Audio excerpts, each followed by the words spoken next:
Past imperfect tense का passive voice. तो इसका परिभाषा क्या लिखेंगे, लिखना है चाहे से सिंपल वे में, हम आसान तरीका में। जिस हिंदी वाक्य के अंत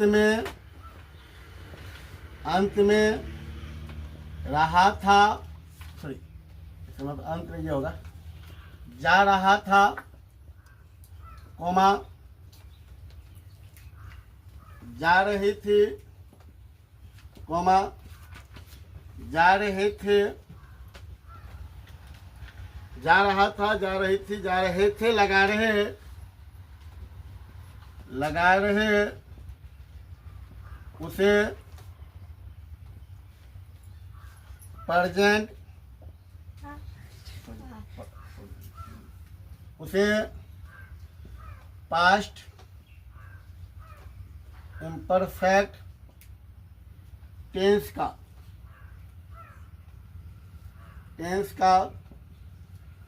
पैसिव वॉइस कहते हैं। देखो अब क्या बोले कि अब इसी का जो है ना ढेरी परिभाषा है। ये आसान लैंग्वेज में, सिंपल लैंग्वेज, ज़्यादा झोल झाल नहीं। फेस टू फेस क्या करना है, टॉपिक की बात करना है। अब इसी को पढ़ाएंगे तो इधर से घुरा के पढ़ाएंगे, यही पढ़ाएंगे पढ़ाएंगे, लेकिन उसको फायदा नहीं है। सिंपल वे में ये सीखना है कि पास्ट इम्परफेक्ट टेंस का पैसिव वॉइस कौन सा होगा। तो अभी तुरंत बोले थे ना कि एक्टिव मतलब होता है जो काम स्वयं कर रहा है। पैसिव क्या होता है, जो काम हम नहीं करके कोई और कर रहा, किसी और के माध्यम से काम हो रही है, वो पैसिव फॉर्म हो जाती है ना। तो अब देखो यहाँ पर हम एग्जाम्पल लिख रहे हैं, जैसे वे लोग पत्र लिख रहे थे, वे लोग पत्र लिख रहे थे, या लिखेंगे इसी में पत्र लिखी जा रही थी। अभी हमने दो वाक्य लिखा है, दोनों वाक्य को ध्यान से समझना है। वे लोग पत्र लिख रहे थे और क्या हो रहा है नंबर 2 में, पत्र लिखी जा रही थी। दोनों में डिफरेंस क्या है वो आपको पहचानना ध्यान से, और सिंपल सा डिफरेंस है। वे लोग पत्र लिख रहे थे तो स्वयं वे लोग लिख रहे थे, क्या हो गया आपका एक्टिव हो गया। और पत्र लिखी जा रही थी तो पत्र लिखने वाला कोई और व्यक्ति है, ये एक्टिव फॉर्म नहीं है, पैसिव फॉर्म। अगर हम टेंस की बात करेंगे तो दोनों के दोनों किस टेंस में है, तो पास्ट इम्परफेक्ट टेंस में है। आपको पढ़ा चुके हैं कि पास्ट इम्परफेक्ट टेंस की पहचान क्या होती है, जिसके अंत में रहा था, रही थी, रहे थी, और वो एक्टिव हो जाती है। लेकिन पैसिव का क्या होता है, लिखा है बोर्ड में, जिस हिंदी वाक्य के अंत में जा रहा था, जा रही थी और जा रहे थे लगा रहेगा, तो हम क्या कहेंगे बच्चा, पास्ट इम्परफेक्ट टेंस का पैसिव।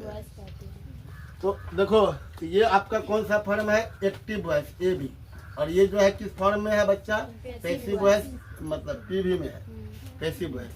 अब देखो हम लोग को तो एक्टिव पढ़ना ही नहीं है, एक्टिव तो पढ़ चुके, पढ़ना क्या है, पैसिव। जैसे इसी में बोलेगा मुझे तंग किया जा रहा था, मुझे तंग किया जा रहा था, उसे गाली दी जा रही थी, मेरे द्वारा यह काम किया जा रहा था न, सीता के द्वारा आपकी मदद की जा रही थी। तो समझना ध्यान से, एक नंबर को छोड़ के बाकी जितना भी लिखे इधर, पत्र लिखी जा रही थी, मुझे तंग किया जा रहा था, उसे गाली दी जा रही थी, मेरे द्वारा यह काम किया जा रहा था, सीता के द्वारा आपकी मदद की जा रही थी। ये सब के सब को किस में है। आप टेंस की बात करोगे तो कौन सा टेंस हो जाएगा बच्चा, पास्ट इम्परफेक्ट। लेकिन यहाँ से लेकर के यहाँ तक किस फॉर्म में है बच्चा, वह है पैसिव फॉर्म। किस फॉर्म में है। अब पैसिव फॉर्म को कैसे बनाते हैं, देखो ध्यान से, इधर यहाँ बोर्ड में देखना है। तो लिखना क्या है आपको, जाकर के अफर्मेटिव से, अफर्मेटिव सेंटेंस। अफर्मेटिव सेंटेंस का जो स्ट्रक्चर होती है तो थोड़ा सा हम लोग क्या कर लेते हैं, एक्टिव का भी देख लेते हैं। उसे एक्टिव पढ़े हुए हैं, जो नहीं पढ़े हैं तो एक्टिव फॉर्म में रहेगा ए भी, मतलब एक्टिव वॉइस। ए भी मतलब क्या पढ़ना है, एक्टिव वॉइस। किसकी बात कर रहे हैं हम लोग, पास्ट इम्परफेक्ट टेंस। अगर एक्टिव में रहेगा तो स्ट्रक्चर क्या होती है, सब्जेक्ट प्लस वाज या क्या होता है बच्चा, बोलो, वाज या वेयर प्लस V4 प्लस क्या होता है बच्चा, ऑब्जेक्ट। तो इसका तो एक का अच्छा हम लोग पहले पढ़ चुके हैं, पढ़ने को जरूरत है। तो फिलहाल आप भी अभी लिख लीजिएगा जिसको नहीं आता है। लेकिन मैंने हमको पढ़ना क्या अभी, आपको पैसिव फॉर्म का। किसका पढ़ना है, PV का। तो पैसिव फॉर्म का जो स्ट्रक्चर होगा वह होगा बच्चा सब्जेक्ट प्लस वाज या वेयर प्लस। अब देखो यहाँ V4 है ना, इसका क्या लग जाएगा, बीइंग। क्या लग जाएगा, बीइंग। और यहाँ क्या होगा, वर्ब का तीसरा रूप V3 प्लस ऑब्जेक्ट। वॉइस का एक खासियत है पैसिव फॉर्म का, वर्ब का हमेशा कौन फॉर्म होता है आपका, थर्ड फॉर्म, तीसरा रूप। जैसे ईट, एट, ईटिंग, ये सब जानते हैं ना, गो, वेन, गॉन। आपको इसमें तीसरा फॉर्म का यूज करना पड़ता है। लेकिन वहीं पर पैसिव फॉर्म में क्या लगाना पड़ता है, V4। V4 क्या होता है, V4 तो आसान है। इसे ईट है तो जोड़ दो ING, क्या हो जाएगा बच्चा, ईटिंग हो जाएगा। प्ला है तो क्या जोड़ देना है, ING, प्लेइंग। तो हमको V4 और V5 याद करने की जरूरत नहीं होती, लेकिन V1, V2, V3 आपको याद करना पड़ता है। हाँ वैसे रूल है, लेकिन रूल कोई काम का नहीं है, आपको याद ही करना पड़ता है। तो उसे लिखते लिखते लोग को याद हो जाता है। तो हमने यहाँ पर अफर्मेटिव का बात किया। अब नंबर 2 लिखिए, नेगेटिव सेंटेंस। नेगेटिव सेंटेंस का स्ट्रक्चर क्या होगा, हाँ अब किसकी बात करेंगे, पैसिव की बात करेंगे। इसका लिखेंगे पैसिव वॉइस का नेगेटिव लिखेंगे, एक्टिव का नहीं। तो सब्जेक्ट प्लस वाज या were plus not plus being plus क्या लिखोगे बच्चा, V3 प्लस क्या लिखोगे बच्चा, ऑब्जेक्ट। किसका बात किए हैं, अगर पास्ट इम्परफेक्ट टेंस में रहेगा, नेगेटिव सेंटेंस रहेगा, स्ट्रक्चर क्या होगा, पहले सब्जेक्ट लिखना है, फिर वाज या वेयर लिखना है, नोट लिखना है, being plus V3 plus object लिखना है। अगर यही काम आपका इंट्रोगेटिव में हो जाएगा तो क्या लिखोगे, लिखो इंट्रोगेटिव। अच्छा से लिखना बढ़िया से, ये सब लिख रहे हैं वैसे आप भी क्या कीजिएगा, लिखिएगा। तो देखो हमको इधर जगह नहीं ना, ये आप नीचे लिखिएगा ना, आप बेचारे लिखते हैं बढ़िया। वाज या वेयर, इंट्रोगेटिव क्या करना, पहले वाज या वेयर करना है, फिर सब्जेक्ट करना है, फिर क्या करना है बच्चा, बीइंग करना है, फिर क्या करना है बच्चा, V3 प्लस क्या लिखोगे, ऑब्जेक्ट। अब देखो यहाँ पर इंट्रोगेटिव सिंबल होगा, क्यों होगा, तो इंट्रोगेटिव वाक्य तो इंट्रोगेटिव देना पड़ेगा ना। नंबर 4 लिखो, क्या होगा बच्चा, interrogative and negative. Interrogative and negative sentence कर दीजिए, SNT। इंट्रोगेटिव एंड नेगेटिव में क्या हो जाएगा बच्चा, वाज या चलेगा, वाज या were plus subject plus not plus being plus और क्या हो जाएगा बच्चा, V3 plus object plus interrogative symbol. छठा जो 5वां जो होता है बच्चा, वह होता है बच्चा व्हाट हैपन सिंबल। तो कितने बच्चे को समझ में आ रहा है ये व्हाट हैपन क्या होता है। तो व्हाट हैपन सेंटेंस का मतलब होता है व्हाट हैपन फैमिली, मतलब कब, क्यों, कहाँ, कैसे। जिसको नहीं है वो सुन लीजिए, क्या होता है कब, क्यों, कहाँ, कैसे वाला हुआ, उसे बोलते हैं हम लोग व्हाट हैपन फैमिली। तो व्हाट हैपन फैमिली वाला वाक्य को क्या करेंगे, पहले क्या लिखना है आपको, पहले हमेशा व्हाट हैपन का, व्हाट हैपन प्लस वाज या were plus subject plus being plus क्या लिखो बच्चा, V3 प्लस और क्या लिखो बच्चा, ऑब्जेक्ट। अब प्लस ये भी इंट्रोगेटिव में ही आती है, तो देखो इंट्रोगेटिव सिंबल। नंबर 6 लिखना है बच्चा, व्हाट हैपन नेगेटिव सेंटेंस।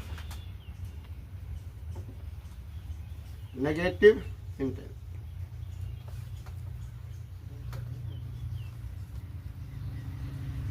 लिखा पढ़ लेता है कि, अच्छा बढ़िया भाई, तो वही सर चप्पल लगा देना पड़ेगा, कोई दिक्कत ना है। तो हम इसका छठा की सूत्र यहाँ लिख देते हैं। कहाँ पे? यहाँ पे व्हाट हैपन प्लस वाज या were plus subject plus not plus being plus और क्या लिखोगे बच्चा? V3 प्लस लिखोगे ऑब्जेक्ट। हमने क्या किया कि आपको पैसिव फॉर्म का एक का 6 स्ट्रक्चर होती है। हम एक वाक्य को 6 तरह से बोल सकते हैं। जैसे एग्जाम्पल लिखा है, पत्र लिखी जा रही थी, ये अफर्मेटिव है। अगर बोलेंगे पत्र नहीं लिखी जा रही थी तो क्या हो गया बच्चा? नेगेटिव हो गया। अगर बोलेंगे क्या पत्र लिखी जा रही थी, क्या हो जाएगा बच्चा? इंट्रोगेटिव हो जाएगा। उसी बोलेंगे क्या पत्र नहीं लिखी जा रही थी, इंट्रोगेटिव एंड क्या हो जाएगा बच्चा? ये नेगेटिव हो जाएगा। बोलेंगे पत्र क्यों लिखी जा रही थी, वह हो जाएगा आपका व्हाट हैपन सेंटेंस, जो लिखी इससे बनेगा। फिर लिखेंगे पत्र क्यों नहीं लिखी जा रही थी, वह क्या हो जाएगा बच्चा? व्हाट हैपन नेगेटिव सेंटेंस, जो इससे बनेगा। तो इतना पहले छापो।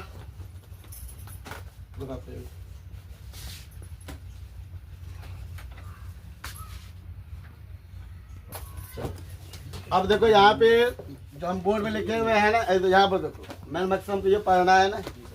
अब देखो अगर इसका हमको क्या करना है? ट्रांसलेशन बनाना है।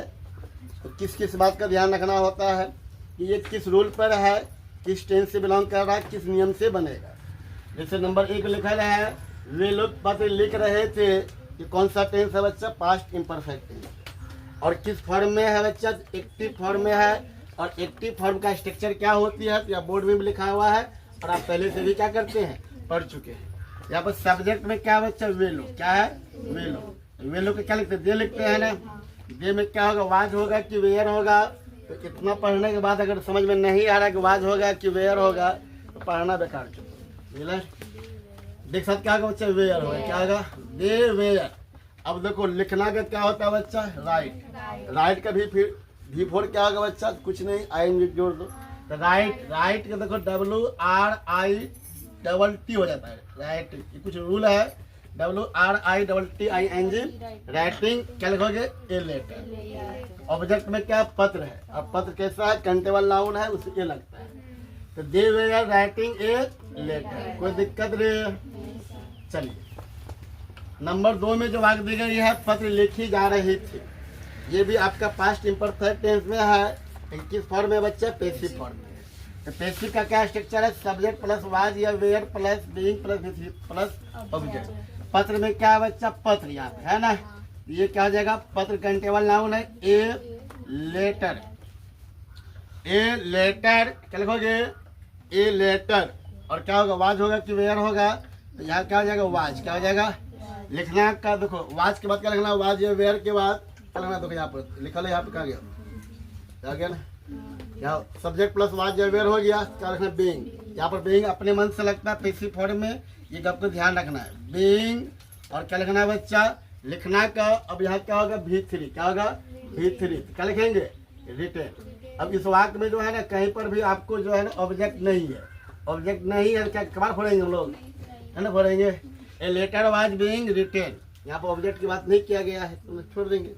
मुझे तंग किया जा रहा था, तो क्या लिखोगे बच्चा? आई। और आई साथ क्या होगा? वाज। और क्या लिखोगे बच्चा? बीइंग। I was being. अब तंग करना क्या होता है?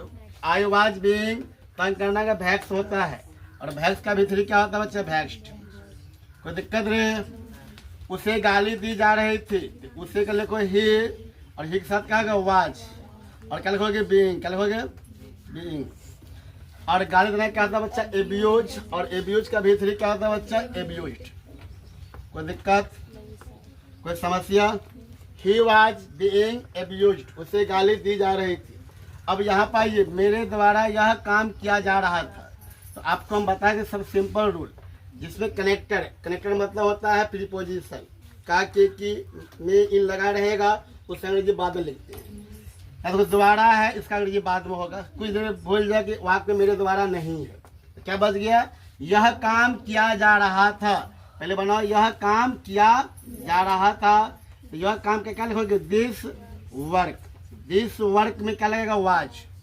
करना और क्या हो जाएगा बच्चा? बीइंग। बीइंग लगता है ना, बीइंग लिखेंगे।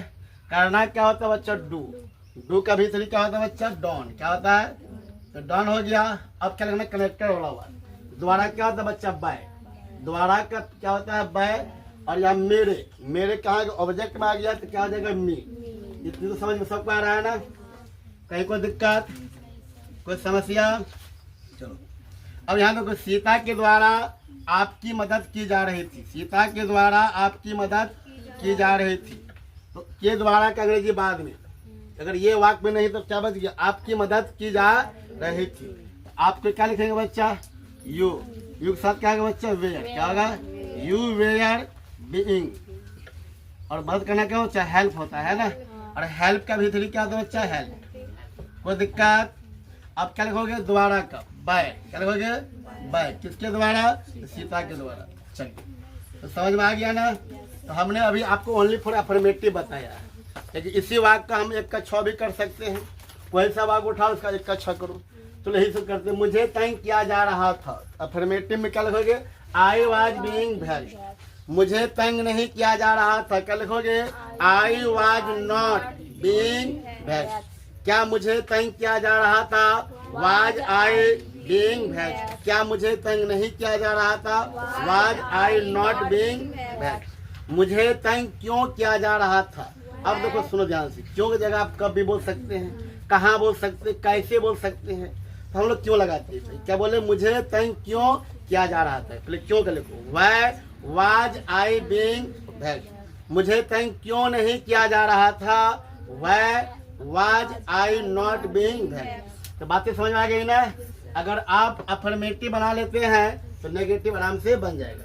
सब पर भी अंग्रेजी इतना आसान नहीं है, इतना करने के बाद आसान क्यों नहीं है, विद्यार्थी को वह पूरा नजर आता है कि सर जी किसी तरह ऐसा कुछ मंत्र पढ़िए कि हम जो है ना कोचिंग में आए, हमको जो है इंग्लिश सोच समझ में आ जाए। ये संभव है।